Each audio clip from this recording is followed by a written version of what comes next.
This is Kyle Juszczyk, and you're listening to Nothing But Niners. This is Charles Haley. You're listening to Nothing But Niners. So now they've got to start from deep in their end of the field, and Garrison Hurst takes advantage of it. He takes the handoff, takes to his right, gets to the 20. He's in the 30, needs to cut in. He comes back up the right sideline, breaks a hard tackle, comes down to the 30. He's down to the 20. He's down to the 10. He's down to the 5. He's into the end zone. Touchdown! Touchdown! 49ers! 96-yard run from scrimmage. Garrison Hurst breaking tackle after tackle, sweeps down the sideline. Throws off bodies like clothes after a marathon. Young, back to throw. In trouble, he's going to be sacked. No, gets away. He runs, gets away again, goes to the 40, gets away again, to the 35, cuts back at the 30, to the 20, the 50, the 10. He died. Touchdown, 49ers. Third down, Alex takes the snap. Alex looking down in post, and it's good. Touchdown! Touchdown, 49ers! It is second down. Ryan takes the snap, throws the slant to the left side. It's Russell intercepted. The 49ers pick it, and Navarro Bowman is redemption. Navarro Bowman running it all the way for the touchdown. No greater redemption. The San Francisco 49ers, we can do whatever we want.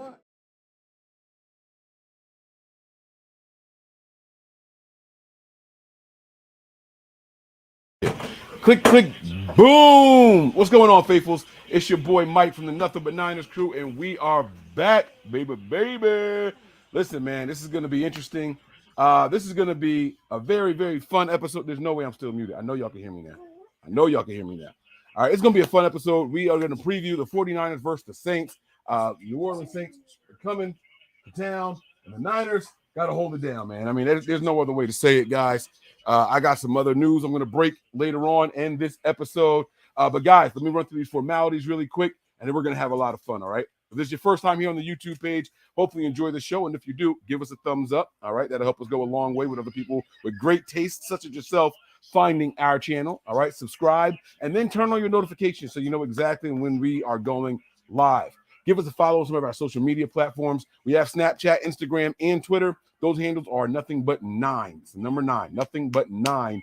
ERS. You see it right there at the bottom of the screen. All right. And then follow us also on Facebook and Twitch. Those handles are Nothing But Niners. It's written right down there. So make sure you guys get on over there. Questions, comments, concerns, show suggestions, rating, reviews, any of that stuff. Go ahead and shoot us an email, guys. nb9ers@nothingbutniners.com. Okay, that is the place to be. And last but certainly not least, man, it's game day. It's fun day Sunday. Y'all head on over to patreon.com/nb9ERS. That is the place to go to enjoy the game with the crew. All right, patreon.com/nb9ERS. Okay, now again, guys, I'm your guy, Mike Andrews 83. You can't see it, but that's my Twitter handle, Mike Andrews 83. And I'm going to break down this upcoming matchup against the Saints. All right, I'm going to give you guys the final injury report. We're going to break all that stuff down here. Y'all hear my goddaughter in the background. She's hyped. She's over here in her Panthers gear. Her dad is leading her astray, but it's okay. They do what they can. Y'all know Duck. He's a Panthers fan, and unfortunately, he's poisoning my goddaughter. But I'm going to keep praying for her, and it's my responsibility to be a good influence in her life. So, I got your back, Mama. Don't worry. I got your back. Now, we got a couple of things going on. All right, let's start with the injury reports here. I'm going to put it as a banner instead of actually doing graphics right now, guys. The 49ers inactives are as follows. All right, Eric Armstead, Nick Zakelj, Curtis Robinson, Ty Davis-Price, and Tyler Kroft. There are some surprises here on this list because I thought Tyler Kroft was the second tight end behind George Kittle. I thought he was the second guy, and I don't know if there's an injury. They just said that he's inactive. I haven't really been able to find out why. And then Ty Davis-Price, also inactive. The team is going with Mason as the third running back over TDP. I thought that was very interesting, guys. I thought that was really, really interesting, and I don't have a reason as to why any of that is happening right now. Curtis Robinson, Zakelj, and Armstead, we all expected. Armstead should be back next week against the Dolphins, so that's going to be a big, big positive. He returned to practice this week. but he was not well enough to come and play and perform this week. So hopefully we'll see him. I can't believe the Panthers are about to beat the Broncos. Like that, it's real. It's real. It's real. They're really about to beat the Broncos. That's funny. Oh, shit. With Sam Darnold, no less. Oh, my God. That was a long he fumbled the ball at the end of that, and y'all got it back. Wow. All right, so let's go over the Saints inactives really quick. No real big surprises here. Pete Warner, their linebacker, Peyton Turner, their safety, JT Gray, Marshawn Lattimore, Lewis Kidd, and Marquez Callaway. I don't know if it's Callaway because there's no Y at the end, but that's what it said. Oh, it is supposed to be a Y. Why did my Y? Wait a minute. Why did my Y say? And I just said koala, like an idiot. Where's my Y? Put my Y back in there. Okay, boom. There it is. All right, so no big surprises on their inactive list. I know that Lattimore tried to practice a couple of times this week, and, you know, shit happens. You know what I'm saying? Shit happens. But he wasn't able to make it. No big surprises here. Let me go back to our list because that's what we really want to focus on here, guys. A name not on here as an inactive is Deebo Samuel. The wide receiver was dealing with some hamstring issues and things like that, some injuries, and he is active today. That is big, big news for the 49ers that Deebo is active. Give me a thumbs up when you're ready down there, big bro, and we're going to get this thing rocking here. Wayne, I was talking to the people about our inactive list here. The Niners going with TDP over Mason. You mean Mason over TDP? I thought TDP was inactive. Oh, that's what I meant to say. They're inactivating TDP over inactivating Mason. Are you surprised by that? Mason is getting the reps as the third back over Ty Davis Price. That's a great question. And so I'm not surprised, mainly because of what Mason brings to you on special teams. And so when you look at his value on special teams, it's better than what TDP is able to bring. TDP is a running back. That's what he is. That's what he's going to be. I'm not sure if he's going to give you any special teams value, but what Mason is able to do, you kind of seen it. And being at that Arizona game in Mexico, bro, like Mason was out there hyping the crowd up. I mean, like, I don't know if y'all saw that on TV, but it was good to see something like that. So if he does get the chance to play, you know, whether it's in whatever minutes, he's going to be the guy that they go to. So the 49ers are going to have those three guys, CMC, they're going to have Elijah Mitchell and Jordan Mason. I'm not surprised at all to answer your question, bro.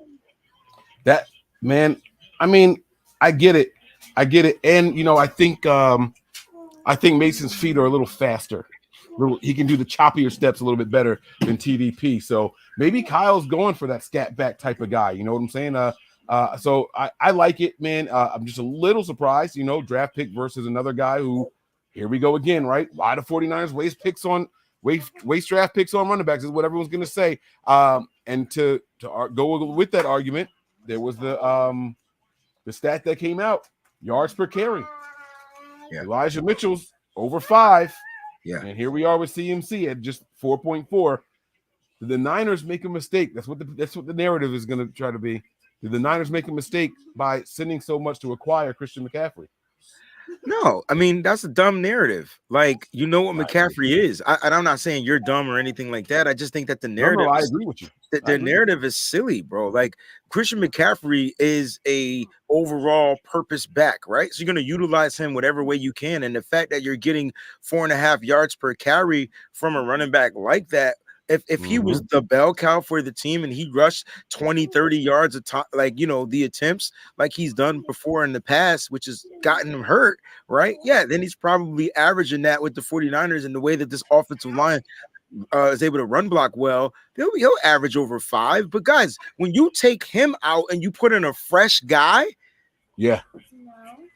But why is this a narrative? Like, I don't get it. Like, the guy's fresh, the defense is worn down, and this is no disrespect to Elijah Mitchell, but if Elijah Mitchell was the one back, right, he was that guy that was starting, he would be averaging 4.6 yards a carry too. Yeah. Like, you get what I'm saying? But I think I get where they're coming from. 6th round draft pick, 1st round draft pick, blah, blah, blah, blah, blah, blah, blah, blah, whatever. Right. It's a dumb narrative is what I'm trying to say, bro. No, I feel you. I feel you, man. And I think that's what you want. Honestly, you want if one guy was here doing it all, I don't think the average per carry would be as high. And so you need them to spell each other, and you know that you got a guy coming in here or a unit that's going to come out here and average over 4 yards a carry. Period. I don't care which one of them it is that's doing it. You know what I'm saying? That's how it's supposed to be. Now, listen, I know a lot of people in the chat are going to want to know our thoughts on what's going on with the Dolphins, talking about this team and all that. I am personally saving that for next week. Personally, I'm not going to overlook the Saints game. I touched it slightly, but I just wanted to know what people were thinking, and I moved on from it on the pregame show. Wow. So it wasn't nothing that we're going to dive into, Mike. We're going to have crazy content this week because I got receipts. Okay, yeah, and that's what I'm saying. It'll build up. It'll be something that'll be discussed at a later time, but not right now. So don't worry, guys. We will be talking about it, but we're on it. We saw it early, very early, in fact, and so we'll be on it. Don't worry, guys.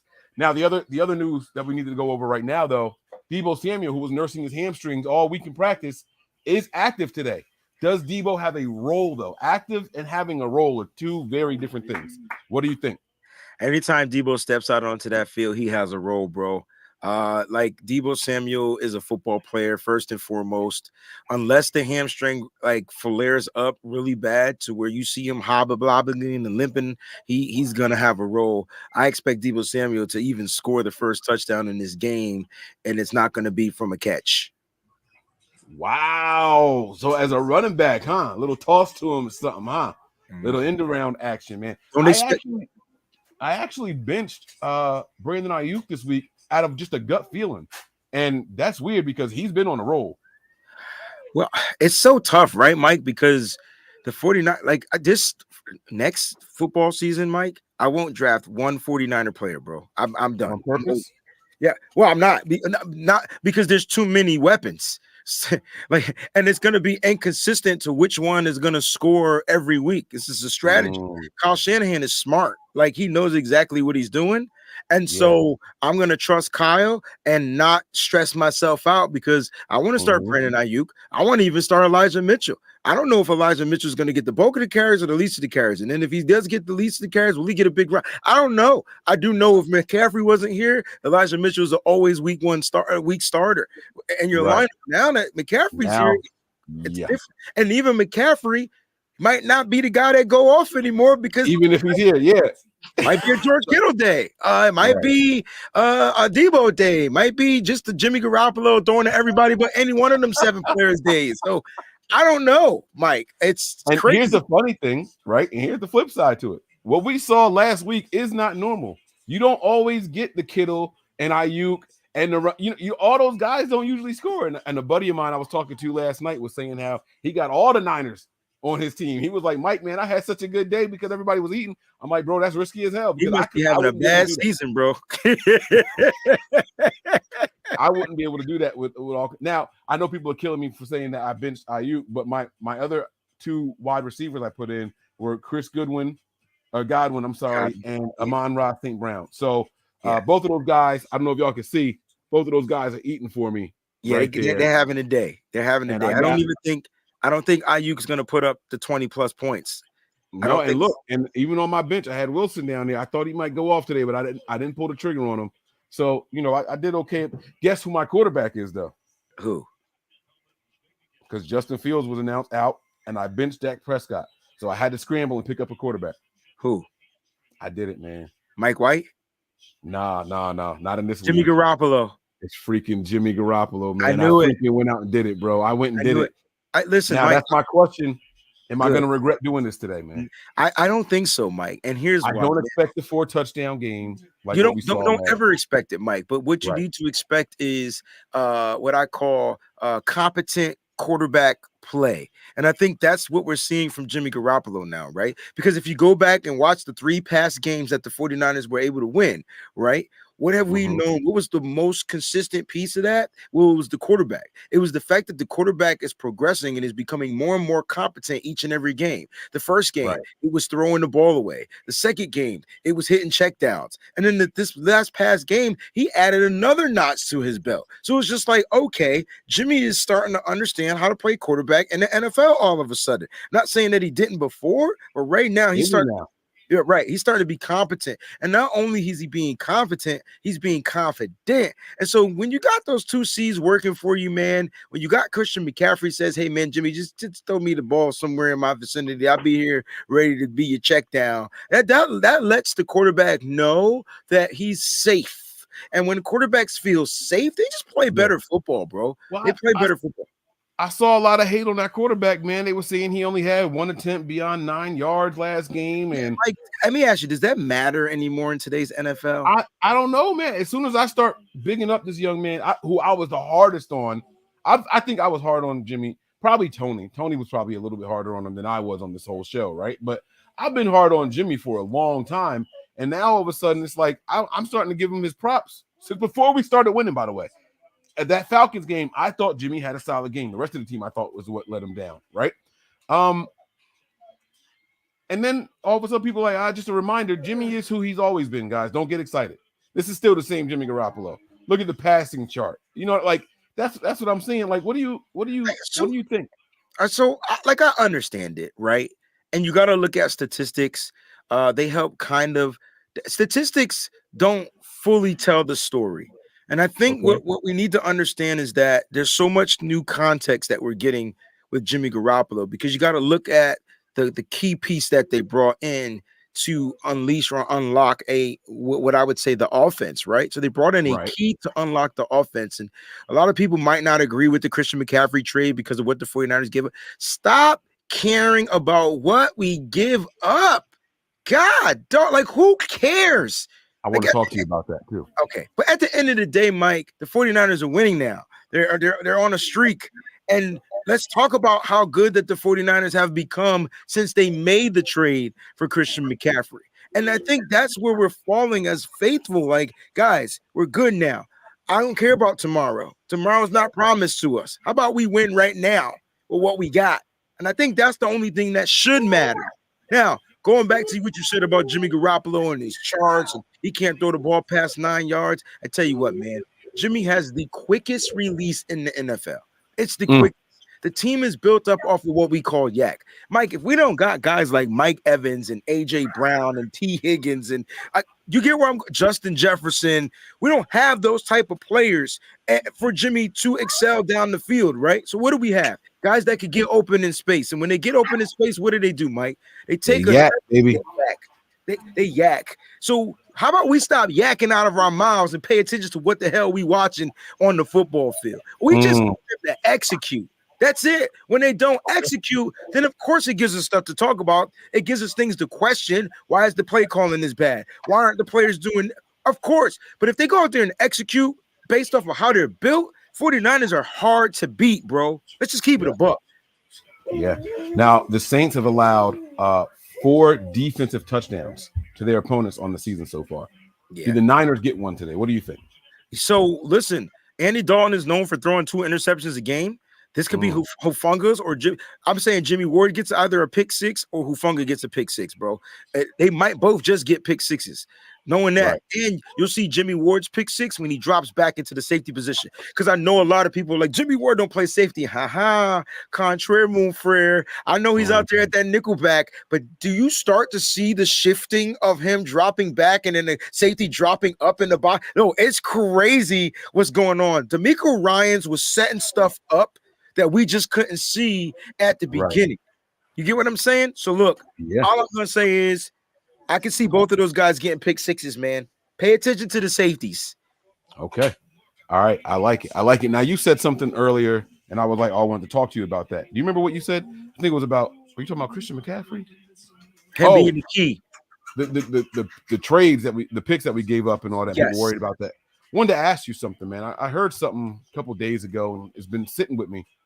Had the Niners not been losing games like the way we lost to the Broncos or like the way we lost to the Bears, have we not been losing games like that, Will they have ever even traded for Christian McCaffrey? Yes. And Wow. and so the reason why I say yes, and I know it sounds crazy because it's hindsight, right? The 49ers weren't losing games based off of they were losing games based off of their merit of how they were like poorly executing, right? And so when Elijah Mitchell like went down, I think the key to the trade for Christian McCaffrey was more of the Elijah Mitchell's injury than it was everything else. And I know we don't want to talk about the injury to Elijah Mitchell, but it's possible if Elijah Mitchell was healthy, they might not have made that trade, Mike. But as far as them losing to those two teams, I think Kyle Shanahan found an opportunity. And you know what, Mike? I'll go on the record right here and even say, even if Elijah Mitchell didn't get injured, it was about the opportunity. The opportunity presented itself to Kyle Shanahan. Kyle Shanahan probably wanted to draft Christian McCaffrey. Let's just call it like it is. Unfortunately, at the time, they were trying to build in what we call the trenches. So they drafted Solomon Thomas, then traded back up. And instead of getting Alvin Kamara, they got Reuben Foster, right? Because Alvin Kamara would have fell to them in the second round. But no, they wanted to trade up, right? So people don't remember stuff like that. So those are guys that they probably had on their radar. If you notice the 49ers track record since Kyle Shanahan's era, they normally get the players that they wanted in the draft later on in their time in the NFL. I don't know if you noticed that, but Oren Burks, George Odom, some of those guys, the 49ers have on their radar. And guess where they are now? They're 49ers. So just look at like what the 49ers do in their trajectory. But I would say even because of those losses, they definitely they had to figure out what to do to remain afloat. If they were winning, I still think because the opportunity presented itself, Mike, they pulled that trigger. So, all right, here's my question now, man. Now, what's done is done. You know what I'm saying? Here we are. We're here. We're gonna keep this thing moving, bro. Honest question. Honest question. What problems do the Saints present to the 49ers in today's matchup? Let's talk about it because we got to get ready to go soon. Okay. So let's talk about it here. By the way, guys, we have a new format for the Patreon show today. So we're gonna be trying something different. Y'all got to work with us. We're gonna jump on that a little bit early, try to get the kinks worked out and all. But so we're gonna wrap this one up earlier than we normally do. Where are they a problem? What does their defense do well? What does their offense do well?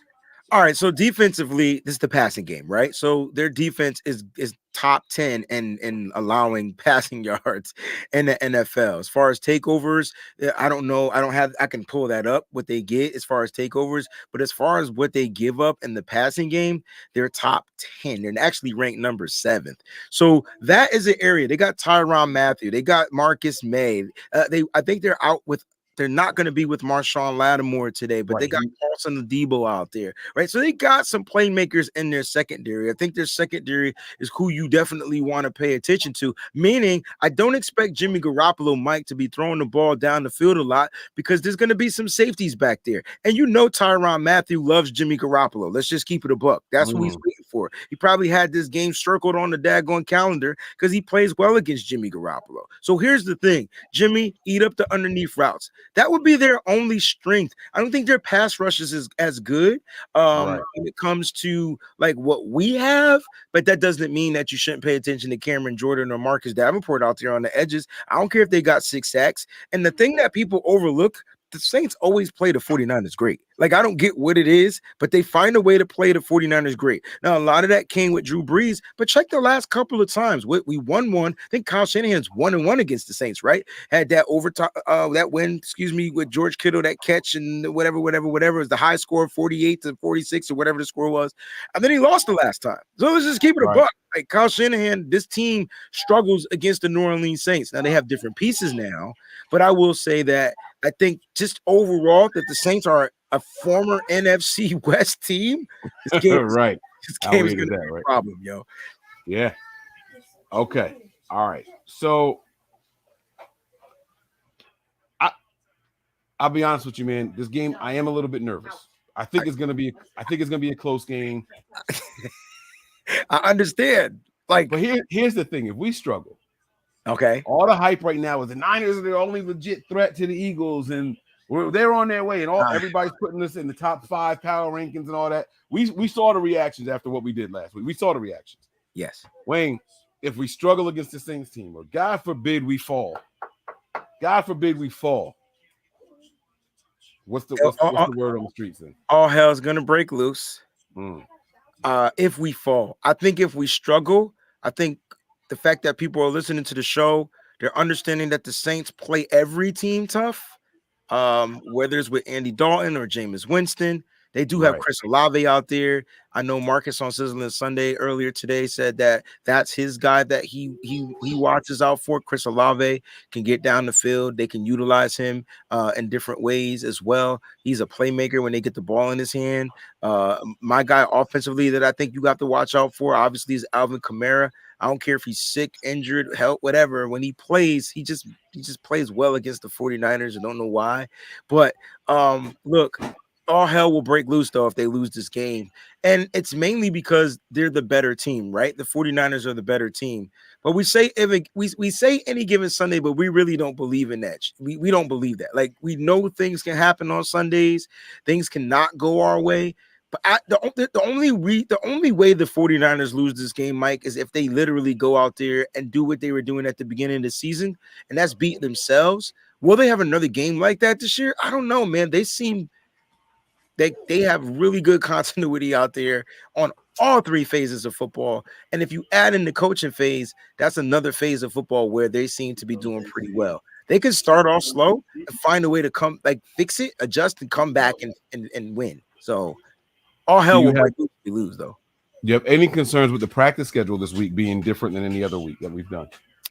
I think as far as me, I don't have any concern about practice scheduling anymore. I'm not even sure how much stuff goes down in practice. I don't even know if the veteran guys need to be I know they need to be there, but it's not like we're installing brand new offenses and things like that. So look, guys got to find ways to stay healthy. It's week 12. We're almost into that last stretch of football. And another couple of weeks, we'll be into that last stretch of football. So the 49ers need to figure out ways to continue to stay healthy, bro, out there. So practice, scheduling, changing, I don't think any of that matters. The 49ers are at home, and they must take care of business at home, bro. All right, Wayne. All right, give me so I'll give you one of my keys to victory.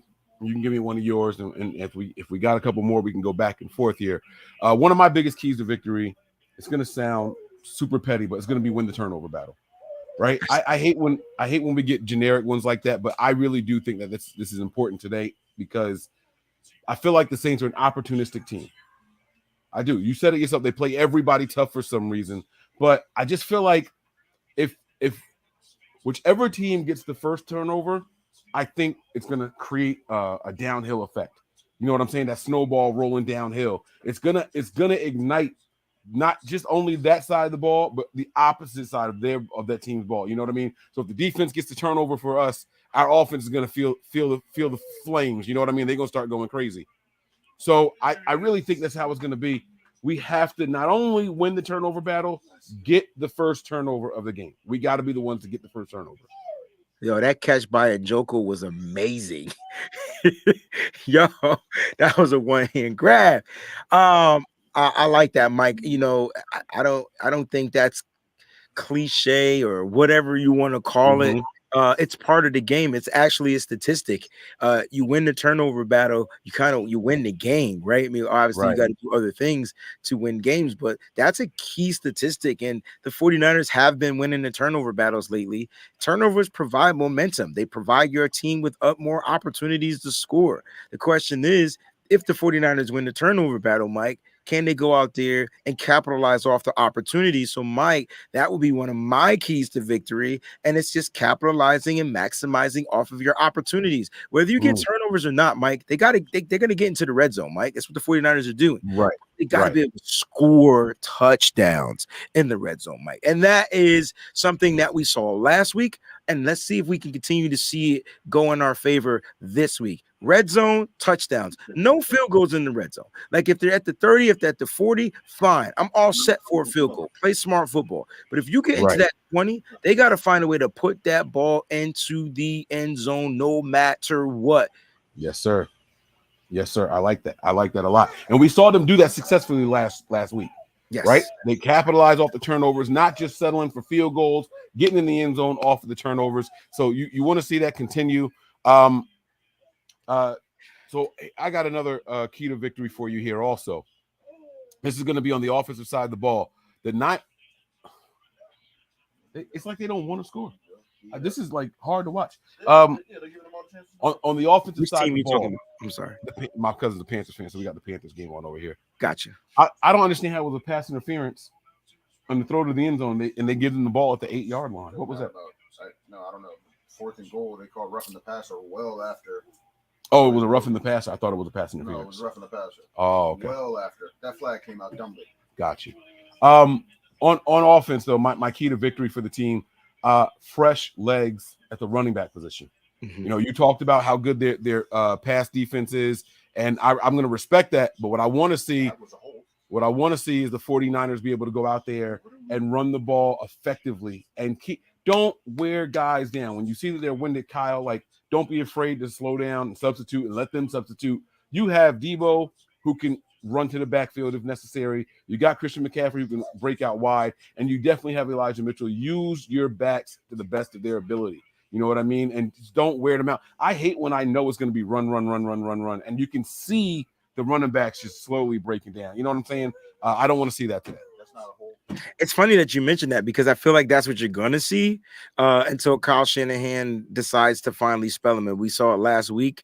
You didn't see Elijah Mitchell come in near like till the second half of the game. I don't think he had one first half snap now that I think about it. Yeah. And if you go back and look at it, the 49ers he didn't have any carries. Yeah. He didn't have any carries. And if you go back and look at it, the 49ers didn't even rush for over 40 yards in that first half of the game. And then Christian McCaffrey gets the big run in the second half, the beginning of the second half. And then Kyle Shanahan then, and at that moment, and maybe it's by design, right? Maybe it's Christian McCaffrey is more healthy. I want to make sure I keep Elijah Mitchell down the stretch healthy. So let's go ahead and spell him. But I tell you what, when you put in Elijah Mitchell and he's able to get you them 5.6 yards average per carry, listen, that's a problem that no defense in the NFL wants to face, Mike. And like I said, it's by design. Why? Because in the second half, did you watch how my boys beat the Ohio State Buckeyes? Do you know why? I'm just asking. This is a legit question. I know you're a Buckeye fan. I'm not coming at you like that.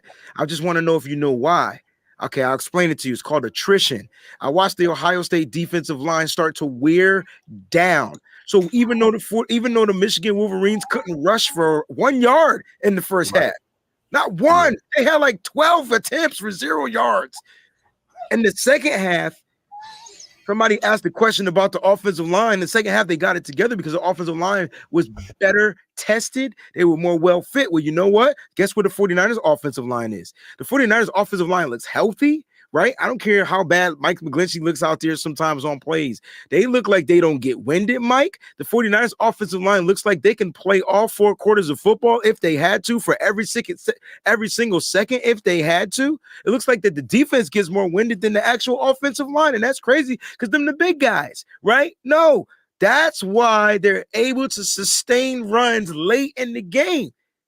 And so that's what you're going to get. I like that you picked running. On the defensive side, my key to victory, though, is playing smart football. They have to remain to play smart football. So there's a lot of things that go into that, Mike. That means not getting silly, stupid penalties to keep drives alive, right? Especially on third down. Hey, guys, if you want to get a penalty out there, get that shit on first down. I'm cool with it. Do not get a penalty on third down or you're going to feel the wrath of Breezy. I can tell you right now, you don't want it, son. You don't want it. You don't want it. They got to figure out how to continue to play smart football, be disciplined out there, right? So this all ties into that. And on top of that, Mike, defense got to wrap and tackle. I know it's simple. I know it's cliche, like you said earlier. They got to wrap and tackle because Taysom Hill, Mike, is going to be some type of weird playmaker in this game.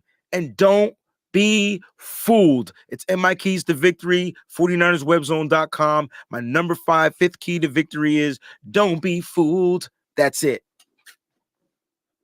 I was not worried about Taysom Hill at all. I think it's obvious when they put him in there what they're going to do with him. He's not that great of a thrower. He's not that accurate of a passer. They use it for short yardage situations a lot. I'm not really worried about that guy. I feel like it's more of a tell when he's in there. It's almost like Deebo lining up in the backfield.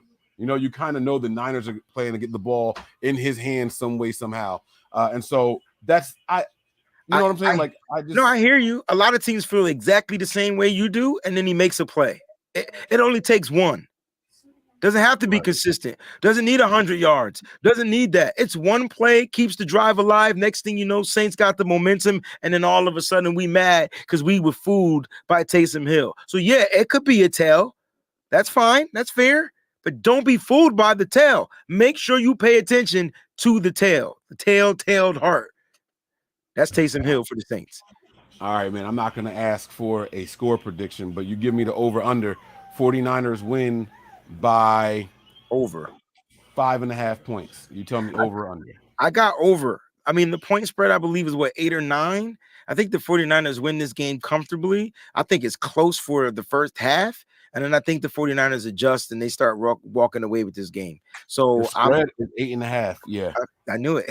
So the 49ers, it's going to be over the 5 points, Mike. I can't believe the Commanders are 7-5, and we had that as a wash game in December. Wow. And now they're playing for a spot. And I freaking benched Robinson. I benched him too. Robinson. I had him. I put in Dameon Pierce, bro. I'm embarrassed to tell you who I put in. And I just picked him up. I'll tell you. Yeah, you might as well. Don't be embarrassed. Giovanni Bernard. Oh my God. Who is he playing for? Oh, the Bengals. You had to put him in because Joe Mixon. No. The Buccaneers. He played for the Bucks and they activated him today. Yeah. Yeah. And I put him in because Robinson had been letting me down, man. Like he had a game and then he disappeared for the next 3 weeks. That's a fact. They started. So I figured, all right, yeah. Man, whatever. It's fantasy football, Mike. You can't really. It's cool. I'm projected to win, so I'm not gonna flip out. It's all good. All right, man.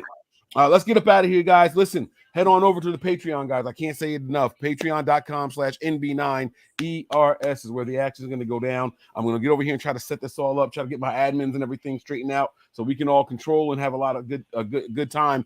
This is a new experience for us, so we'll see how it all plays out, man. Wayne, any final thoughts before we get up out of here and head into the game, man? Yeah, my final thoughts is the 49ers just need to go out there and play the style of football that they've been playing for the past 3 weeks. I don't expect anything different, Mike. I know you said we shouldn't expect 4 TDs from Jimmy Garoppolo. That's fair. But I do expect them to go out there and play the style of football that they want. 49ers need to control this game, not just control the clock, but control the way the game flows. How about that?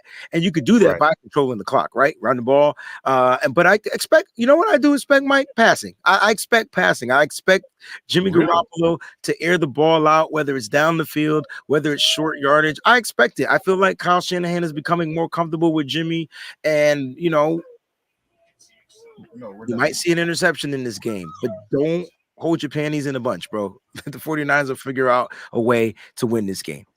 Oh, and which streak continues today, or do both? No points in the second half of 49ers defense. It's tough. Or Jimmy Garoppolo turnovers. Jimmy Garoppolo is going 3 games without a pick. It's just tough. That's tough.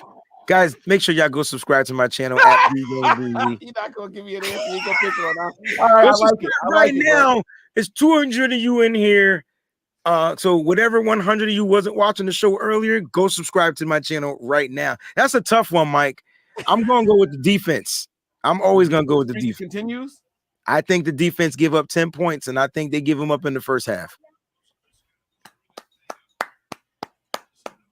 I like it, man. I like it. I'm going to say Jimmy doesn't turn the ball over. I'm going to say the only reason is because, well, you know what? A lot can go wrong. It could be some tip passes across the middle. I think they dink and dunk this game, and I think they do it to perfection. And I think that they're going to come out with some big plays. There's no need for them to throw that ball away. I really think so. All right. I like it. All right, y'all. We're going to get up out of here. We'll see y'all on the Overreaction Show. All right. Breezy, prepare for glory. Anticipate pain. But always remain faithful. Remain faithful, y'all. Peace. We all gas, no brakes, pumped up, no fakes. We spinning, we winning, we high stakes. We never miss, we all makes. Look at us dudes trying to prove, bringing you news with nothing to lose. Mike, Nick, Tony, Wayne, Method Man, we bring the pain. Hey. See, I'ma confess it. We under the pressure.